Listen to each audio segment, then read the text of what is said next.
Bonjour et bienvenue. Vous ne vous êtes jamais demandé pourquoi les réformes sur la retraite s'accumulent gouvernement après gouvernement, et bien attachez votre ceinture, ça commence. Depuis plus de 30 ans, l'État français a régulièrement détourné ou réaffecté les fonds liés aux retraites pour financer d'autres priorités, dette sociale, soutien bancaire, baisse de cotisations pour les actifs. Voici la chronologie détaillée, avec les montants et les sources.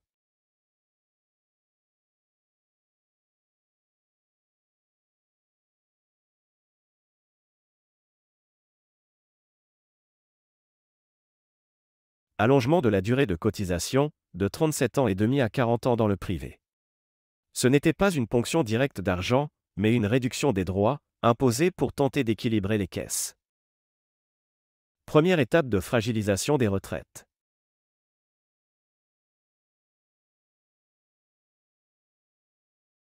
L'objectif du fonds de réserve pour les retraites était de mettre de côté les excédents pour préparer le choc démographique attendu dans les années 2020 à 2030.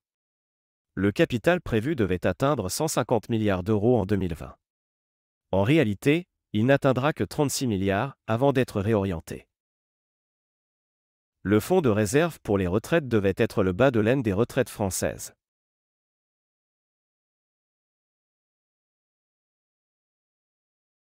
Après la crise financière de 2008, création du Fonds stratégique d'investissement pour soutenir les entreprises stratégiques, les banques en l'occurrence. Son capital initial s'élève à 20 milliards d'euros, 6 milliards apportés par l'État et 14 milliards par la Caisse des dépôts. Officiellement, ces 14 milliards venaient bien de la Caisse des dépôts.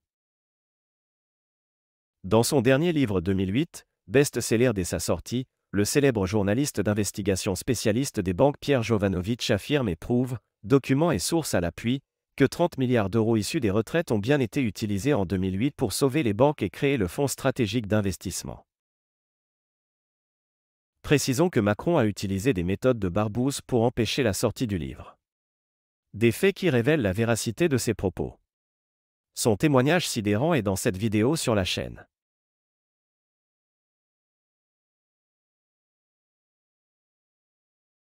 Avec la réforme de 2010 et la loi de financement de la sécurité sociale de 2011, le fonds de réserve pour les retraites est ponctionné.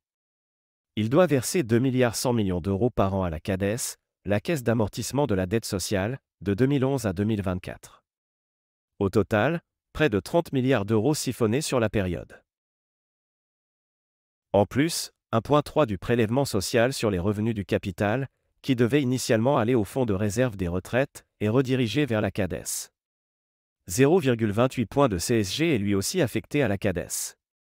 L'objectif est clair, financer l'amortissement de la dette sociale maladie, vieillesse, FSV et non les retraites futures.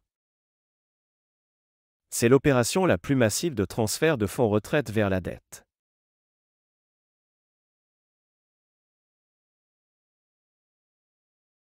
En 2018, la CSG sur les pensions augmente d'1,7, passant de 6,6 à 8,3% au taux plein. L'objectif était de financer la suppression des cotisations salariales maladie et chômage pour les actifs. Le résultat, ce sont des milliards d'euros prélevés sur les retraités, pour donner du pouvoir d'achat aux actifs. Une ponction nette et assumée.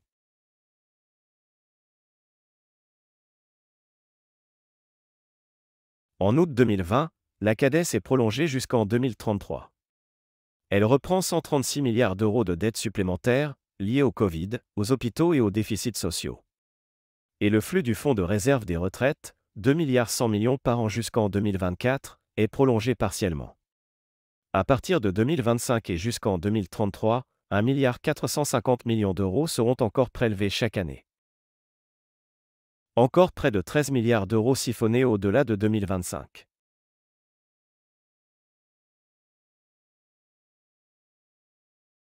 En 2023, le gouvernement lance un projet, récupérer entre 1 et 3 milliards d'euros par an sur les excédents de la retraite complémentaire du privé.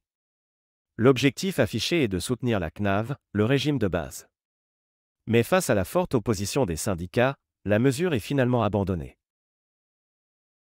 Une tentative révélatrice de la tentation permanente de l'État.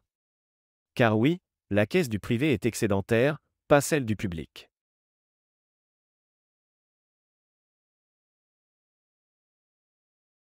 Pour résumer, en 2008, 30 milliards selon Jovanovic pour le FSI. De 2011 à 2024, 30 milliards du fonds de réserve siphonnés vers la CADES. 3 milliards par an redirigés via la CSG et le prélèvement social. En 2018, la hausse de la CSG sur les pensions coûte plusieurs milliards chaque année. Et de 2025 à 2033, encore 13 milliards prélevés. Total cumulé, estimation, plus de 60 milliards d'euros officiellement, et jusqu'à plus de 85 milliards d'euros si l'on intègre l'analyse des preuves de Pierre Jovanovic. En 30 ans, l'État français a régulièrement utilisé l'argent des retraites comme une simple variable d'ajustement budgétaire. Pour sauver l'industrie et les banques en 2008 et 2009. Pour amortir la dette sociale de 2011 à 2033.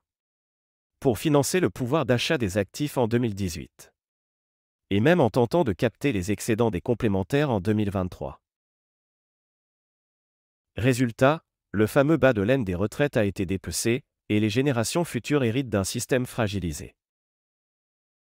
En 3 décennies, l'État a transformé les caisses de retraite en variables d'ajustement budgétaire.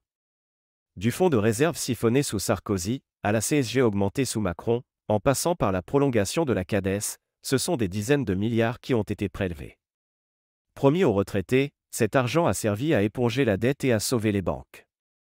Et pendant ce temps, les pensions restent sous pression, et Bayrou accuse les boomers. Merci d'avoir suivi ce décryptage, et à très bientôt sur la chaîne.